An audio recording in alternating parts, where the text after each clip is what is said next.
I've never indicted Ipob for killings in Southeast. Former Minister of Information Chief John Nwodo has disassociated himself from social media reports in which he purportedly accused Ipob of masterminding the killings and insecurity in the Southeast region of the country.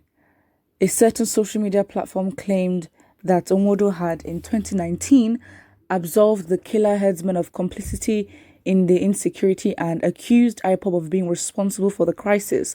But Nwodo, who recently completed his tenure as President General of the 1ND1CT, has described such claims as puerile and mendacious and provocative. This is a terrible lie from the pit of hell and intended not just to tarnish my image, but to set me on a collision course with Ipob. Let me state categorically that I have not stated or given anybody the impression that I was interested in the 2023 presidential race. Neither does my body language suggest it. Furthermore, I couldn't have indicted Ipob on killings in the Southeast when I have always held the view that they are my children and share in their grievances arising from the overt marginalization of the Igbo in the country. In my inaugural speech as President General of the 1ND1CT in 2019 and in my address in Chatham House in London, I had stated clearly and firmly that the struggle of Ipob is my struggle, except that we differ in modalities because they sought outright independence for Biafra. 1ND1CT stood for the restructuring of the nation in a united Nigeria. It is also instructive that in the twilight of my service to 1ND1CT, we had reached an understanding to work in concert with Ipob to achieve the desired objective for Indigo. Where and when did I fall out with Ipob to make a public statement accusing them of any crime or denouncing their activities? Moreover, it is on record that since I left as President General of 1ND1CT, I have deliberately shied away from making any public statements in order not to distort public view as to who speaks for Indigo after my exit. The only public speech I have made since then was recently on the day of tribute in honor of the deceased Afenifere spokesman Yinka Odumakin. The obvious conclusion from the ill-conceived story is that it was intended to indict me and justify attack on me.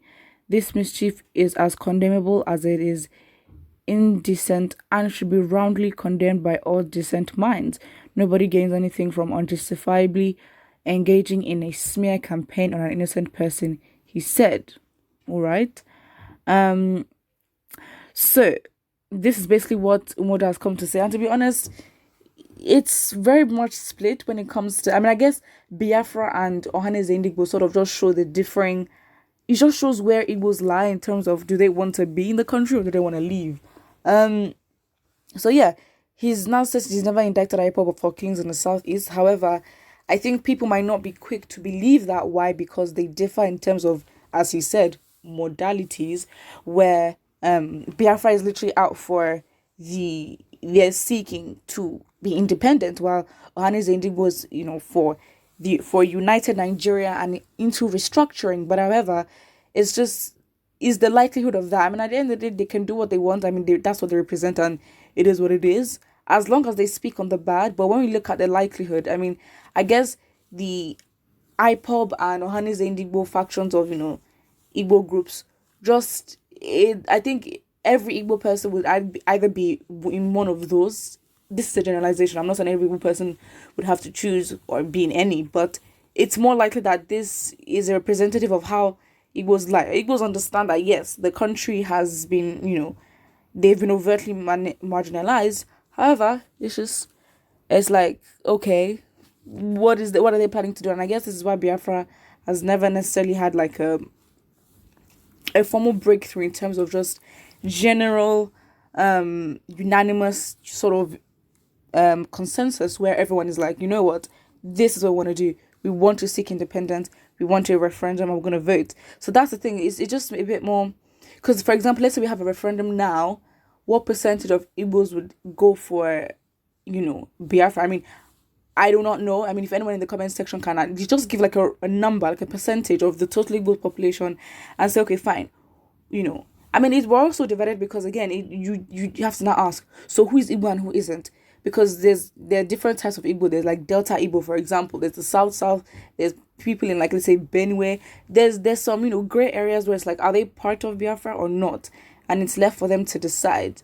And I guess this splitting into states just made it a whole different thing where it's very hard, very divided. I mean, why do we have 36 states? If you have three major regions, I think that is enough as it is. Again, the north, southeast, and southwest. I guess it's just as simple as that to divide it that. But then to even make subsections under a region, under ethnicities, it's just very complicated. And I guess this division and this mapping out of Nigeria, I think one can say that it is tactical for Biafrans, where it's like let's just confuse them as to where they belong.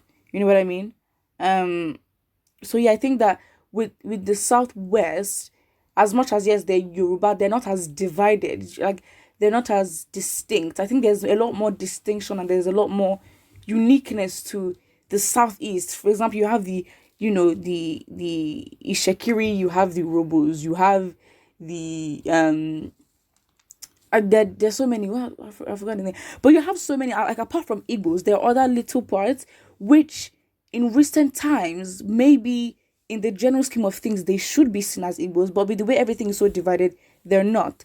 So I guess just going into that just shows how divided they are. So I guess I think that Oduduwa Republic and how Yoruba see themselves as one in terms of just the language alone, I think theirs might be sort of an easier thing to achieve because, in my opinion, they speak the same language. First of all, there might be varying dialects here and there that just slight differences, but to be honest, they're very much general.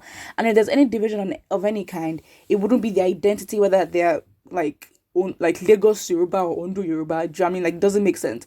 It's like it would probably be this division or division where it might be they don't agree that Oduduwa Republic should be a thing, or they don't agree that Yoruba should be a nation. So again, Ipob and 1ND1CT, people don't trust 1ND1CT because they're like, why are you working towards one Nigeria, understanding the history of your people and how the country has treated your people, and understanding that power lies in the north? Are you just being a sycophant? What kind of things do you want? Are you just a sellout to your own people? People ask this question. So yeah, put what you think about it in the comment section below, and do not forget to like and subscribe.